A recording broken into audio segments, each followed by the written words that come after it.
Hello everyone, and welcome to my Sister Wives For You channel. I hope everyone is having a wonderful day. Before we begin, please hit the subscribe button and give this video a thumbs up.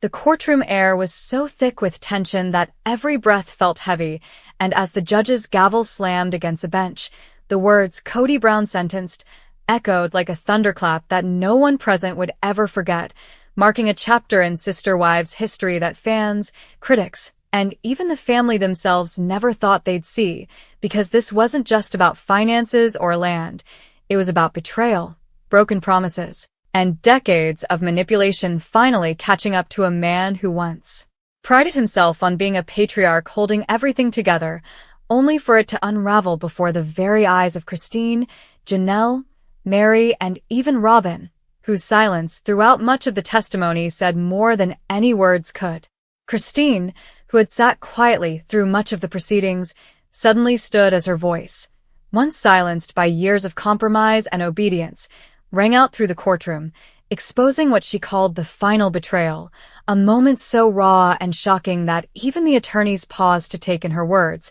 because Christine, in a trembling yet powerful voice, detailed how Kody had allegedly siphoned funds meant for their shared future. Funds tied not only to the infamous KODY Pass land, but also to business ventures that were promised to secure the wives' independence,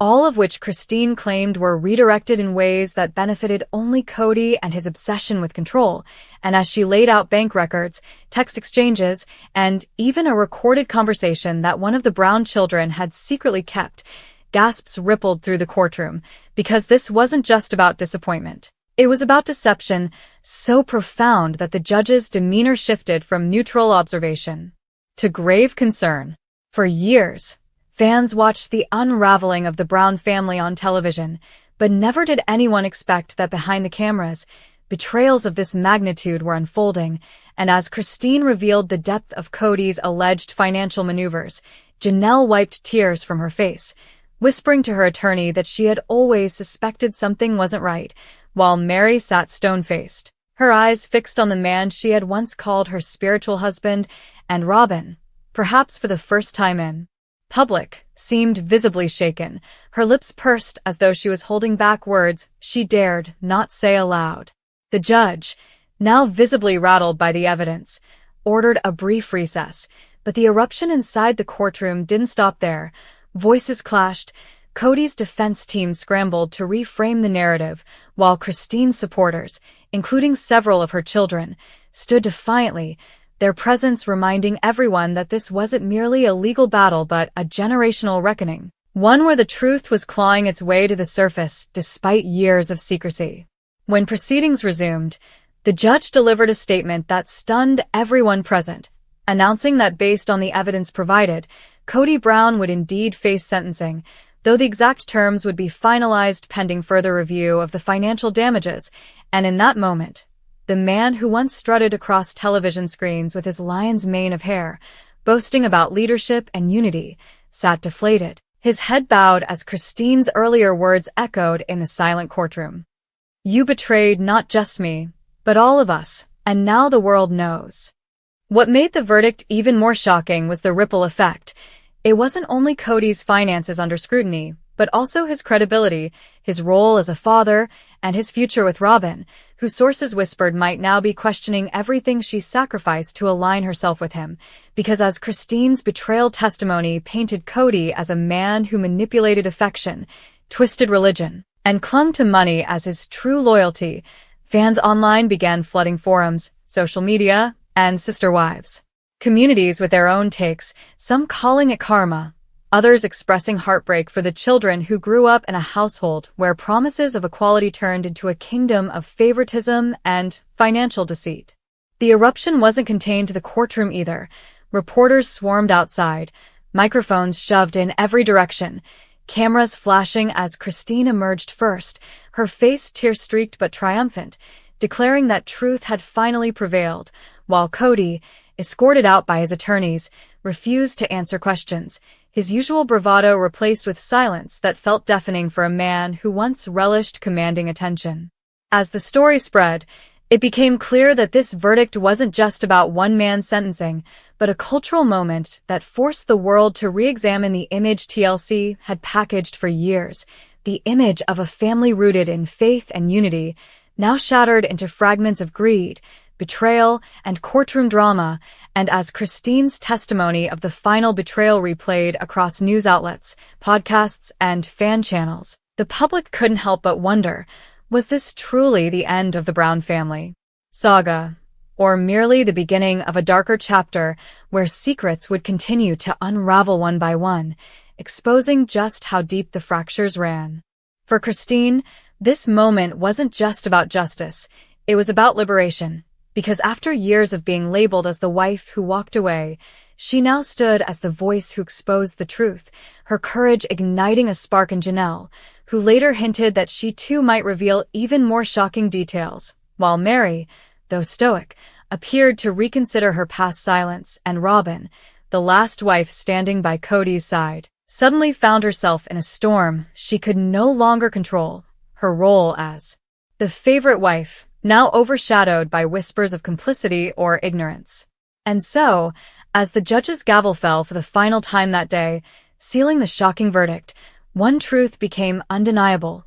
Kody Brown's empire of control had crumbled, the courtroom had erupted, and Christine's final revelation had ensured that the story of sister wives would never be the same again. Under the harsh fluorescent lights of the courtroom, the atmosphere remained tense as whispers filled every corner, and the weight of years of secrecy seemed to press down on everyone in attendance, because while the words "Kody Brown sentenced" were still reverberating in people's minds, the fallout of Christine's explosive testimony was only beginning to take shape, creating aftershocks that spread not only through the Brown family, but across the broader Sister Wives fandom that had followed their journey for over a decade. And what made the drama so raw was the fact that this wasn't a scripted storyline crafted for TLC cameras, but rather a genuine collapse of trust that had now been laid bare for the world. With Christine's accusations echoing like a hammer on steel, her unwavering gaze fixed on Kody as she recounted how he had allegedly orchestrated financial schemes that left his wives vulnerable,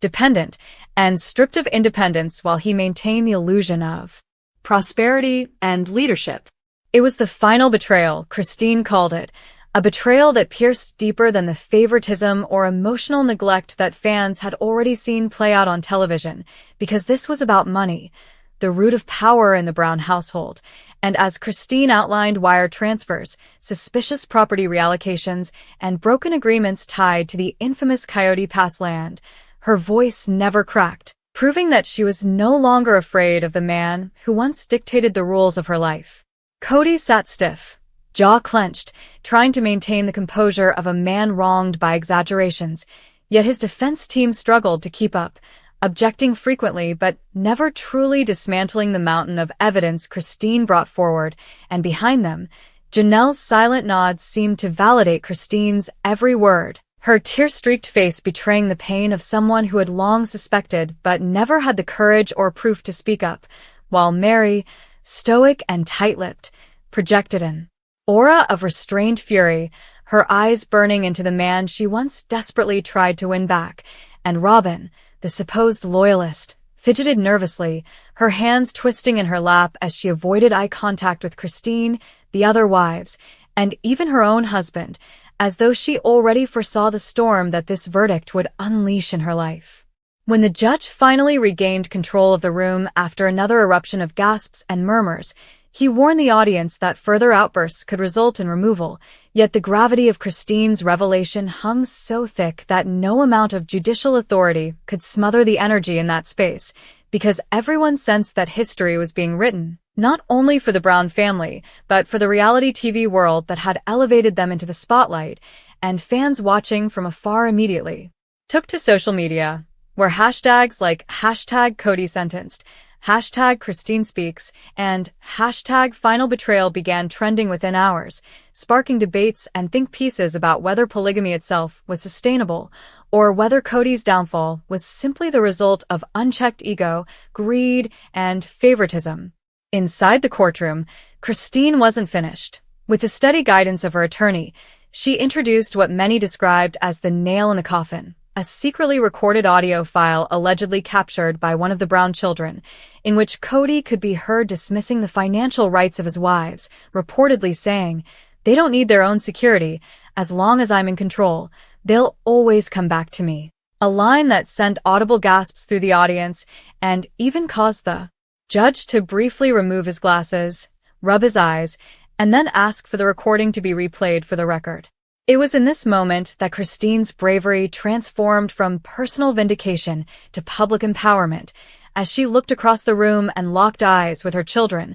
some of whom had struggled for years with their father's favoritism, and mouthed the words, "We're free."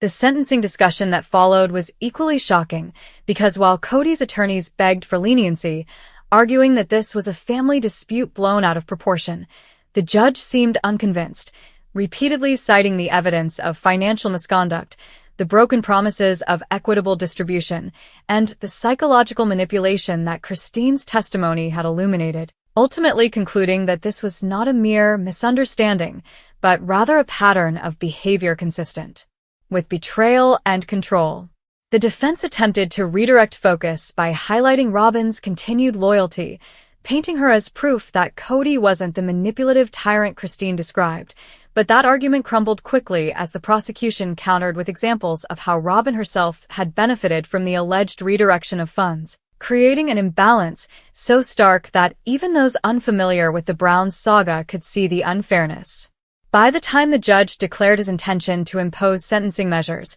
the room was so silent that one could hear the faint shuffle of papers on the clerk's desk, and then came the declaration. KODY Brown would be held accountable for financial damages, restitution, and the legal ramifications of what had been exposed in court, though exact penalties were reserved pending review, but the symbolic impact was immediate. The man who once strutted as the untouchable patriarch was now a defendant branded by the very betrayal he thought would never come to light. The eruption didn't end with a verdict, however. Outside the courthouse, the scene was chaotic, with Christine stepping into a swarm of cameras, her voice trembling yet firm as she declared, "This isn't about revenge, it's about truth," and today, the truth finally won. Janelle followed shortly after, offering her quiet support, while Mary avoided the cameras altogether, slipping into a waiting car with an unreadable expression, and Robin, escorted by security, kept her head down, her loyalty to KODY now questioned by thousands online who speculated whether she had known all along or had been just another pawn in his game. Meanwhile, KODY emerged flanked by his legal team, refusing to answer questions, his once proud mane of hair now appearing disheveled, his once loud voice replaced with silence, a stark contrast to the man viewers remembered as the center of attention on Sister Wives. The aftershocks spread quickly, with TLC releasing a vague statement acknowledging the court proceedings, but declining to confirm whether filming would continue, fueling rumors that the network was either preparing to cancel the show or pivot to a spin-off focusing on the wives' newfound independence. Online forums buzzed with speculation.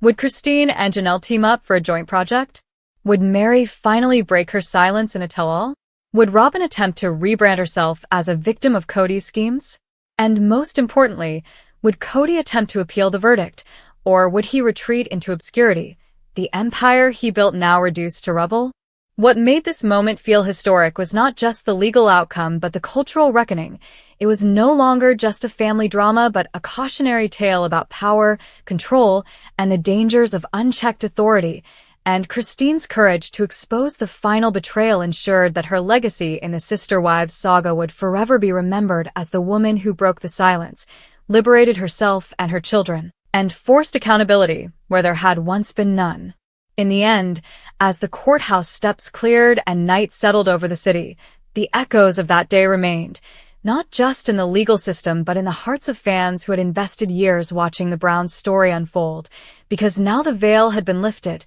the truth had been spoken, and the sentence had been declared.